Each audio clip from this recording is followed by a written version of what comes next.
ya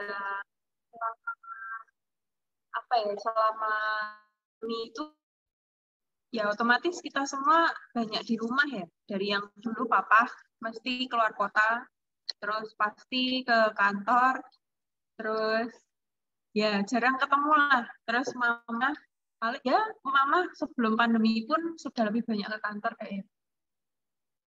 Ya kita jarang lah untuk ngobrol atau doa bareng.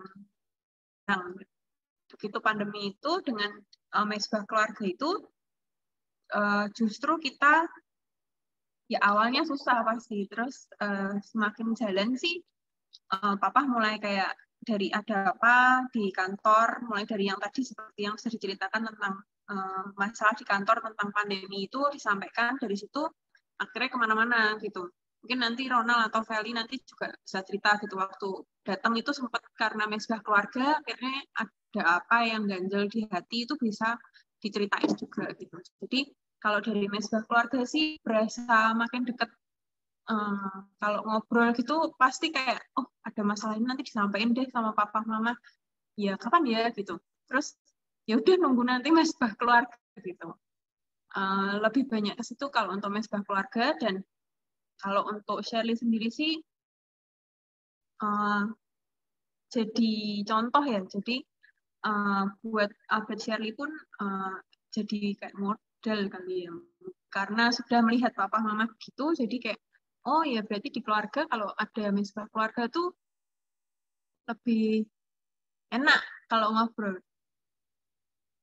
Terus kalau kesaktian apa? Mangga. Ya kalau dari saya, begitu pertama kali kenal sama Shirley, sebetulnya saya tidak tahu bahwa Tuhan bawa sampai sejauh ini. Jadi ketemu Shirley pertama itu ya seneng-seneng biasa lah. Kayak nggak nyangka kalau akhirnya tuh bakal menikah, bakal ketemu juga dengan keluarga Pak Bambang. Kemudian belajar hal tentang kebenaran, tentang iman. Dan setelah kita jalan berdua, ya kita sama-sama karena sudah ditanamkan dari masing-masing keluarga bahwa kita harus hidup benar, kita berdua juga sama-sama menjaga hubungan kita berdua. Jadi waktu pacaran itu kita ambil komitmen, kita jangan first kiss dulu ya, sampai kita wedding, sampai kita nikah. Kenapa? Karena our first kiss is our wedding kiss. Jadi wedding gift. Jadi ciuman pertama kita ya harus waktu married. Kenapa gitu? Karena kita sendiri mau menjaga untuk hidup benar. Kalau ngomong di dunia ya alah cupu, alah kayak ngapain sih kayak gitu ngikutin ya. Tapi kita mau belajar bahwa kalau kita sudah memulai hidup kudus, ya pasti begitu kita berkeluarga, begitu kita nantinya keturunan, semuanya akan diarahkan oleh Tuhan. Seperti itu. Yang aku banyak belajar juga, kalau ada masalah sama Shirley itu, banyak diomongin sama papa mama, ya papa Bambang, mama Kumala, banyak diomongin bahwa jangan sampai hari berganti masalah kalian belum selesai. Yaitu aku pegang banget. Jadi kalau ada masalah langsung aku ngomong sama Shirley. Walaupun rasanya panas gitu ya, tenang dulu lah, kayak ambil waktu berapa menit, terus ngomong, yuk selesaiin yuk. Kalau memang masih panas banget, pernah kita waktu sampai berantem gitu kan, ya aku ngomong, yuk doa yuk.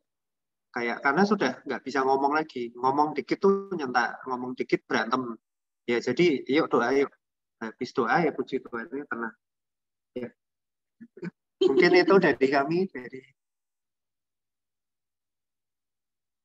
ya, Ronald, ayo, Ronald sama Ferry. Silakan, Ron. Ya, halo.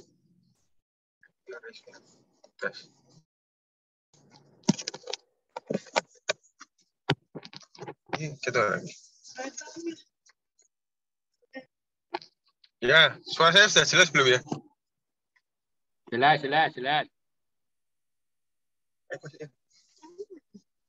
Ya, jadi apa ya? Jadi berawal dari tadi Papa ngomong masalah koreksi-koreksi, ya mau ngomong itu dulu. Jadi betul memang dari Misbah Keluarga membangun. Cuman beberapa kali dari Misbah Keluarga pun ya saya tidak bisa nyampaikan apa yang tak maksud gitu loh. Seringkali di sana Papa yang ngomong bahwa aku tipe pemikir, aku tipe. Jadi itu tidak menjawab masalahku gitu loh. Waktu aku mau cerita apa tentang perusahaan besok ke depan setelah Papa Mama tidak ada bagaimana, terus nanti di kantor bagaimana, nanti hubungan saudara bagaimana. Tapi Papa Mama tidak, Papa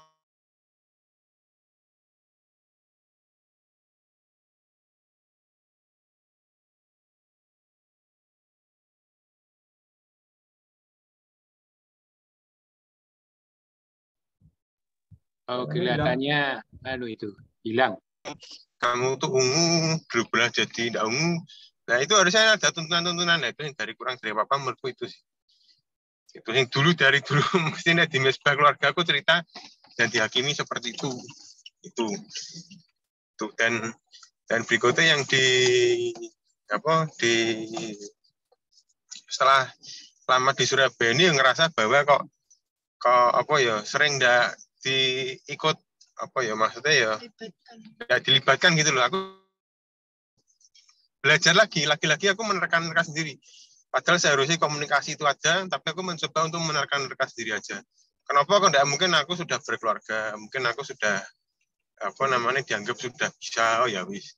Tapi waktu di Semarang ada apa? Mungkin ada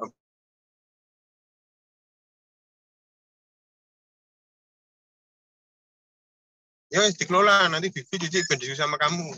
Itu tidak ada pembicaraan seperti itu. Jadi ya itu sih komunikasi kita sebetulnya. Jadi menurutku itu sih. Jadi ya bagus sih. Dalam artian memang Papa Mama sudah baik, sudah menunjuk banyak banget memberikan contoh buat anak-anaknya. Dimana saat ini aku bisa hidup mandiri di Surabaya salah satunya ya karena berkaca dan belajar dari Mama Papa juga seperti itu. Ya ini Feli mau menambahkan. Ya, Shalom. Kalau tentang hubungan sendiri saya dengan Ronald itu ya gitu. Di setiap hari ini kalau misal ada masalah atau apa ya itu mesti merenung dulu, ngadem dulu, terus ya sama kayak Ko Albert tadi, mesti ngajak doa atau nanti hari itu juga harus cepat-cepat diselesaikan gitu. Terus ya untuk masa lalu yang dulu memang sih aku sama Ronald tuh ya masa lalunya benar-benar nggak enak. Tapi aku percaya bahwa di balik itu tuh Tuhan ngerubah 100 derajat hidupku. Dari dulu Seng Valley kayak ke gereja cuma kayak rutinitas kayak ya wes lah ke gereja hari Minggu kayak gitu, terus kayak baca Alkitab kayak sekedar ya wes lah baca, dengerin khotbah baca kayak gitu. Tapi sekarang ya semenjak sama Ronald ini nikah banyak berubah sih. Benar-benar bukan Feli yang dulu, Feli yang bisa mengerti, bisa yowes lah biarin, yowes lah nanti Tuhan yang ngatur kehidupan kita, ngatur keuangan kita gitu. Jadi mau susah mau nggak bisa makan atau lain sebagainya cuma berdoa mbak Ronald, mbak Tuhan Yesus gitu sih. Kita nggak pernah sambat ke siapapun sih. Baik ke orang tua dari Feli sendiri maupun papi mami ya kita cuma berdoa sama Tuhan Yesus gitu sih. Ya terus untuk yang disampaikan Ronald tadi ya memang betul sih kayak komunikasi karena kita mungkin di Surabaya ya jadi kayak kurang komunikasinya gitu, jadi apapun yang ada di Semarang tuh kita kayak cuma oh ya wes lah paling ini ya wes gak apa-apa wes. Oh, buat itu ya kayak menerka-nerka itu tadi. Jadi kayak kurang sih gitu.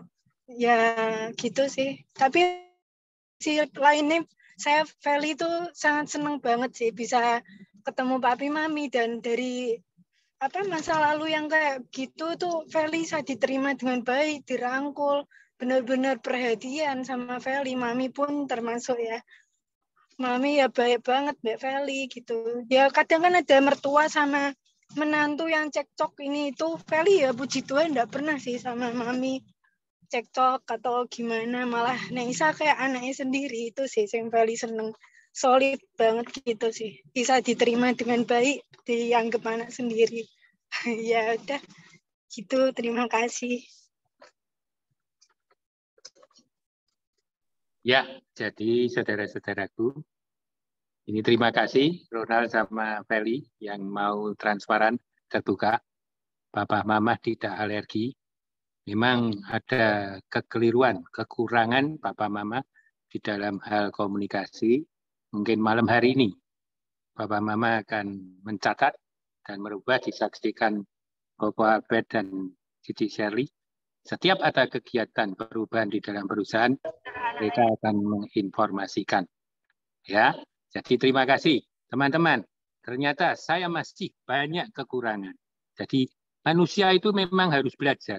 Suami istri harus belajar bagaimana bisa menjadi pintu pemulihan di dalam keluarga kalau saya, Bambang dan Kumala, tidak mengevaluasi apa yang saya lakukan, yang mana masih kurang di mata anak-anak. Yang ini yang saya bersyukur, terima kasih Tuhan. Anak-anak mau terbuka, mau bicara apa adanya. Supaya terang itu ada di dalam keluarga Bambang Kumala. Dan semakin terang lagi seperti rembang di tengah siang hari. Nah itulah Tuhan luar biasa. Kita lanjut ya untuk yang eksternal. Istriku, Kumala, ini biar bicara. Ya, untuk selanjutnya kita akan lihat dari sisi eksternal ya, bahwa keteladanan hidup suami istri itu adalah sebagai pintu pemulihan di dalam keluarga, yang mana kalau suami istri dipulihkan, keluarga dipulihkan, pastilah akan menjadi ini apa model ya, model dan menjadi panutan, terutama yang saya lihat itu di kantor. Banyak perubahan yang terjadi, ini menurut karyawan ya, banyak terjadi dalam pribadi suami saya sebagai pimpinan, di dalam perusahaan yang dulunya itu ya cuek, dulunya banyak kalau merintah itu ya seenaknya sendiri. Tapi dari perubahan demi perubahan ini suami saya banyak mengalami apa ya, karyawan itu otomatis itu juga mengalami perubahan. Dan di tetangga kiri kanan kita juga mengalami bahwa tetangga itu menjadi lebih baik, lebih ya, kami menghormati tetangga meskipun di dalam lingkungan keluarga cuman satu RT yang berapa ya, 30 kakak itu cuman ada 3 yang Nasrani, 3 kakak yang Nasrani, tapi kami bisa saling rukun antara satu dengan yang lain. Dan juga ya tadi karyawan dan lingkungan perusahaan juga banyak mengalami perubahan, dan demikian juga kami sekeluarga terhadap kakak atau adik, baik yang di Jakarta maupun yang di Semarang, juga yang di luar kota, kota-kota lain. Kami, cara pandang kami terhadap mereka itu beda dengan yang dulu. Kalau dulu mungkin ada cuek ya, cuek antara saudara satu dengan yang lain. Tetapi dengan kami setelah dipulihkan, kami mau memberikan diri kami untuk melayani saudara satu dengan yang lain. Dan itu juga berdampak bagi pernikahan kami berdua. Itu yang kami dapat saksikan. Ya, next. Ya, jadi tadi sudah disampaikan, ternyata harus berdampak di komunitas, di tetangga, karyawan, maupun di saudara familia. Nah, tentunya kalau kita melakukan seperti itu, saudaraku, kita harus dewasa rohaninya.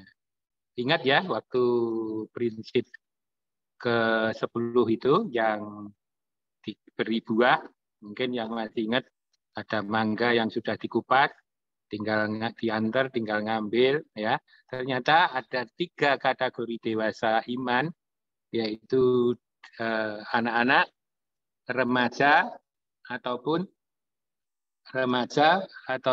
dewasa, saudaraku. Nah, tentunya saat kita melayani itu harusnya dengan iman yang sudah dewasa, saudara. Jadi mau mengorbankan dirinya untuk menjadi pelayan atau melayani, baik di perusahaan bekerja maupun di komunitas. Nah, ini memang secara alami Tuhan akan membuat dari iman anak-anak ke iman remaja, lalu menjadi iman dewasa.